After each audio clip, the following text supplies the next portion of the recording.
Hello everyone, my name is Mayuri and I welcome you all to our event that we had planned.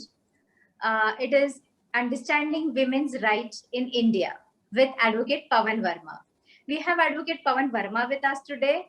He has been practicing law from last 27 years and has contested multiple cases in multiple fields. So, Advocate Pawan Verma, I welcome you to and thank you very much for making time for us.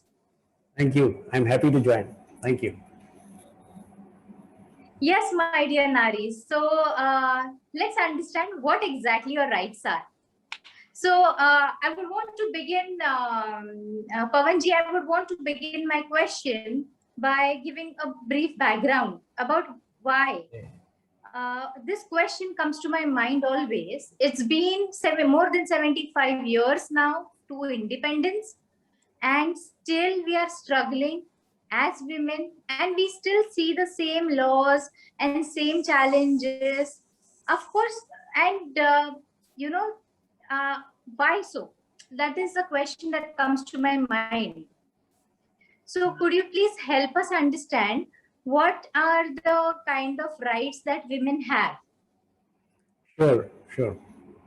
See, after independence, various laws have been made progressively. Like in 1956, certain laws were made, and then in 73, certain amendments were made, and 2005, 2013, various amendments, 2018 also, various amendments have been made to upgrade the uh, laws with a view to protect women more and more. And at this point of time, law is at an advanced stage, looking at the scenario of our society. See, these days women have pretty good rights, like in all the areas of social life. For example, she has the right of property. Before 1956, she was not even considered as a co-pastor in a family, in a joint family. But then she was given in 2005. She was given the right of property. Now a daughter has the right of property as good as a son. She has all the rights.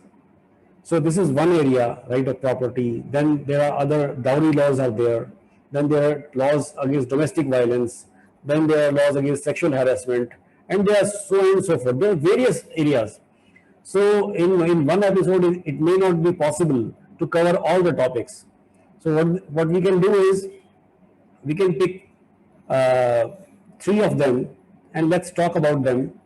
And other rights we can talk in some other episode, maybe the next episode or the next episode, so that all this is covered in a general sense pretty well. So to begin with the right of property, as I told you, that earlier she did not get the property right in the property of her father, but right now the position is that even if a daughter gets married and goes to her matrimonial home, she continues to have one share of the property in her father's property. So, for example, Mr. A dies. Mr. A has a wife. He has a son S and a daughter D. So, when A dies, then his property, and suppose he has a mother also, M. So M is the mother, W is the wife, and S is the son, D is the daughter. So when Mr. A dies, his property will be equally divided among the mother, who is a woman, wife, who is also a woman, daughter, who is also a woman, and the son. So all will get equal share. Suppose the person left 1 lakh rupees in his bank account. So 25,000 will go to the mother, 25,000 will go to the wife, 25,000 will go to the daughter, and 25,000 will go to the son. So there is equal distribution.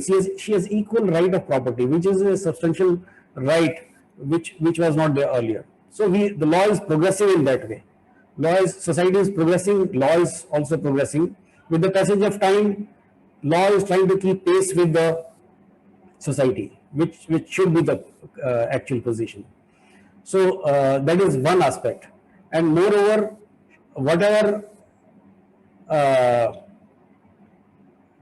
whatever property or whatever gifts are given to a woman at the time of marriage or like as a gift, that also becomes her property. Like she goes to a matrimonial home and her husband gives her something as a gift, which is a part of, which becomes a part of Stridhan. So she becomes fully entitled to that also. The husband can't take that back. Those are considered her property. And whatever she earns, that is certainly her property. So she gets, in a way, because in case of a male, in case of son, there is nothing called Stridhan. But here the Stridhan concept is also there. So in a way, she gets a little more rights to property as compared to a boy or a son. So that is, I think law has taken care of pretty well. So that is the right of property. Then this is a general we can do. We can go to any depth. There is no end to it because there are so many case laws and so many things are there. But if we go to the next right, like the right against domestic violence, that is also, in fact, before this law came into being, women were tortured in the house and nobody even knew about that, or even if they knew, nobody could do anything about it. Thinking that this is a matrimonial Exactly. home. I think I really feel very sad when I look at women who are going, earning, taking household work and trying to fulfill all the responsibilities, keeping themselves, trying to keep their in-laws happy, they're earning, and then they have a different set of stress at the workplace also. And yet, it makes me feel very bad when, be it working woman or be it a housewife or whoever, doing domestic violence is, it's like, it's very disheartening. Like Yes, yes, it's really unacceptable the way a human treats another human. yes. So that is the most sad part. That's Have right. you had any such case like that, See, Mr. Pawan? I had a case where the woman, in fact, the woman was not physically tortured. She was mentally tortured, like insulted, humiliated, and things like that. So the current law also covers that kind of mental torture also under the domestic violence. That is also treated as a domestic violence. So now the society is changing. People don't, I mean, the husbands also don't fight physically. I mean, they fight, but they humiliate the wives, or the in-laws humiliate the wife. Humiliation is mental torture, it is a cruelty. And then disposing of wife's property, like wife earns the money from her salary and the husband tries to dispose of, uses that money to buy something against the wishes of the wife. So the definition of cruelty or definition of domestic violence is so broad in this law. It is so broad that that covers so many things. Any challenging discomfort can amount to domestic violence, which is pretty good. One more thing is there. Suppose, uh, and not to the wife alone, it applies to the mother also. So the mother is old, she's also a woman, and the son or somebody doesn't treat her well. So that is also, she can also file a complaint for domestic violence. And one more thing is that suppose these days living relationship is very popular. It is getting popular with the passage of time. So this act also covers that kind of situation also. Even if the couple are not married, if they are partners, they are not married, but they are living in one house, they are sharing the household. So the term used in the act is shared household. So they are occupying a shared household. They are not married, but they are living together with the consent. And there, if the male partner treats the female partner with cruelty, physical cruelty or mental cruelty or harassment or humiliation or insult or something like that, even in that circumstance, the woman can go to the court for against the domestic violence. That covers pretty much all kind of situations. All this is to protect the women. So, and then the procedure is she goes to the court, she files a complaint, and then a officer is appointed who records the statements, who looks into the facts, and he makes a report and places the report before the court. And suppose the husband commits, does some physical violence, and the bone of, suppose, let us take an example. Like in one case, the husband physically assaulted the wife, and the wife's bone of near the elbow was broken. Now, for that, she had to go to a doctor, she had to spend money, I mean, all that. The court also directed the husband to pay that compensation for that. Not only that complaint was entertained, but whatever monetary loss is suffered by the wife or by the complainant, that is also to be paid. The court can make the order for that, or other monetary relief. Moreover, if the husband says that you get out of this house, you can't live there, the court can give the right of residence to the wife. So the wife will be entitled to live in the same house, even if the husband doesn't want her to live there. The wife has right to live in the same house in a separate room with all the facilities. So the purpose is to provide her the protection and dignity. So even if the husband doesn't want, she is still entitled to all these benefits. So this act pretty much takes care of most of the things. So you mean to say that domestic violence includes physical as well as mental harassment? Yes, yes. On both parts? Both are covered, yes, right? Yes. And could you give us example of mental harassment? Because a lot of times what happens is people assume and they don't even understand that they are getting mentally harassed. Because according to women, what they feel is domestic violence means beating up and hitting or, you know, burning. And I don't want to get into those brutality terminologies. However, I wanted to understand in mental harassment also, what are the kind of things that, you know, that can be treated as mental harassment? Okay. Let me give you a simple example. How does our law has any provision, or you know, the problem comes when, how do they prove it or how do they say it out? Most of the times they try to prove it wrong, because a lady in the house is alone and there are 3, 4, 5 members who are against. In these kind of situations, how should that lady react? See, I'll give you an example to answer your first part of the question. Suppose the husband insults the wife in front of the maid. Now, this is humiliation, isn't it? This is humiliation. Although, even if the maid is not there, he should not insult the wife. But if the wife is there, if the maid is there, that adds, insult to the injury, already injured. So then the wife or the husband insults in front of guests, neighbors, or regularly uses vulgar language, and it can be any kind of insult, which you just have to show to the court that it is difficult for anybody to tolerate that kind of language or treatment. One part. Secondly, now how to prove it? See, in such cases, the wife's statement is taken pretty seriously. Although it is not 100% evidence in its own, but law presumes that whatever she is stating is truthful. So if she can prima facie, if she can place some kind of evidence, then it is for the other party to disprove it. So even if she makes a complaint, the other party will say that we never did it. But still the court considers that this thing, no hard and fast evidence can be produced for these things. So the court looks into the entirety of the circumstances. And then there can be other things also. The wife can record certain recordings. They can be insulting emails. Then there can be a statement of maid or things like that. So that can be there. Yeah, that is a helpful information, sir.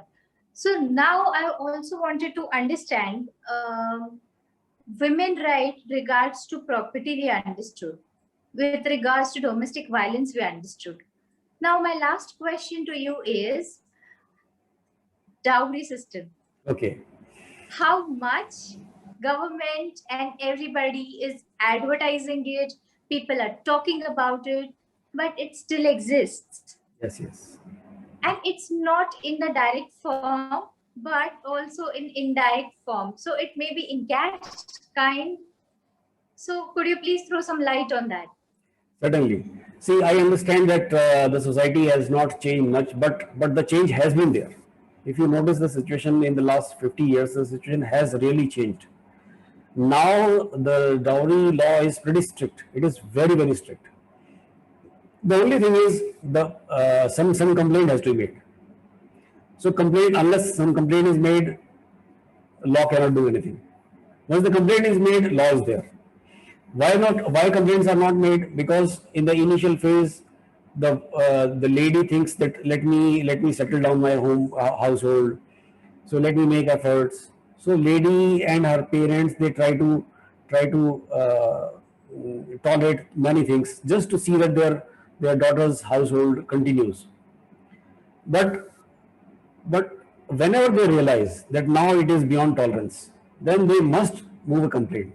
Rather, before that, even when they start getting some kind of indications that these people are demanding dowry or they are interested in some monetary things, they must, that is an alarming sign, and they must make a complaint. See, the law is asking of dowry and giving of dowry, both are offenses, kind of. And suppose, let us take an extreme case. Suppose a lady dies under unnatural circumstances within a period of 7 years of her marriage. Then law presumes that she died under the cruelty of demand of dowry. And it is for, law presumes it. And it is for the husband and his family to disprove it. And it becomes very difficult for them. It is, I mean, they are straight up, there is a non-bailable offense, they are straight away sent to jail. And it becomes very difficult for them to come out. So that is an extreme example. But let me point to another example. Suppose the lady is living there, and the husband and the parents, husband or in-laws are demanding dowry time and again. And the lady is going to her parents, the parents are giving certain gifts, some washing machine or car, or maybe 1 lakh or 50,000 or 10,000, whatever it is. And a complaint is made to the police, to the women seller police. Then it is an offense. It is also a non-bailable offense, and proper investigation is conducted by the women cell and the lady and the police, and FIR is registered and action is taken. She only has to prove that there was a demand of dowry and they are treating me cruelly if I don't fulfill the demand. So cruelty plus demand, these two things you have to prove. You just have to say, not even prove. You just have to say that a complaint will be made and police investigation will start against them. Now let us take a third example. Suppose matrimonial alliance negotiation is going on, and marriage has not yet happened, and the boy's father, he makes some demand or something like that. Just asking demand before settling of marriage is also an offense. Even under that circumstance, the marriage has not yet happened yet. Even under that circumstance, the lady can make a complaint that in relation to marriage, they demanded dowry. And that is again non-bailable. So it becomes very difficult for them to handle that also.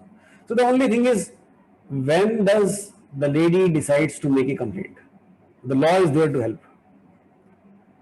One more thing is that whenever such things happen, the lady tries to go to the local police station, and she usually finds that police is very indifferent.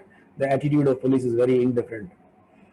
So what I say is that don't go to police station. Never go to police station like that, because they will entertain as per their own choice, their own whims and fancies.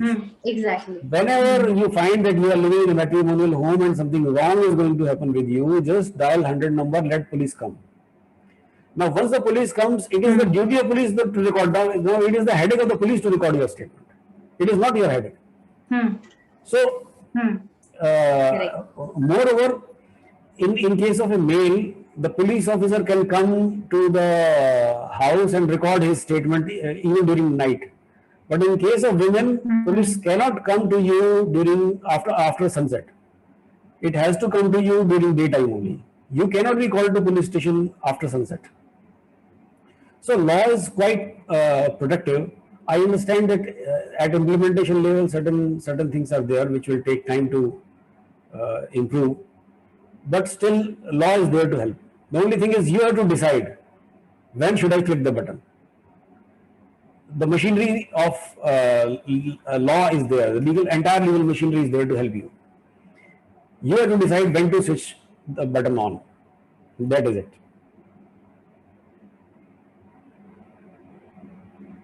Well, that is a very, very, very interesting and helpful information, Advocate Pawan Verma. Ladies, so I hope this information helps you out, but that does not mean that, yes, we have rights and we have responsibilities. However, our goal is please achieve a healthy relationship in your life. So that's it from our end at Wake Up Nari. Next episode will be on how to have healthy relationships. And with that, we will see Advocate Pawan Verma on next Friday in the next episode. Thank you very much, Advocate Pawan Verma, for joining us and giving us time. I appreciate. Thank you so much. Thank you. Thank you. Thank you. It was a pleasure having you here. And my dear Naris, please don't forget, we are coming up with Men Are From Mars and Women Are From Venus. Is it true, really, and applicable? In our next episode. So do keep watching. Wake Up Nari, unleash the leader in you. Thank you.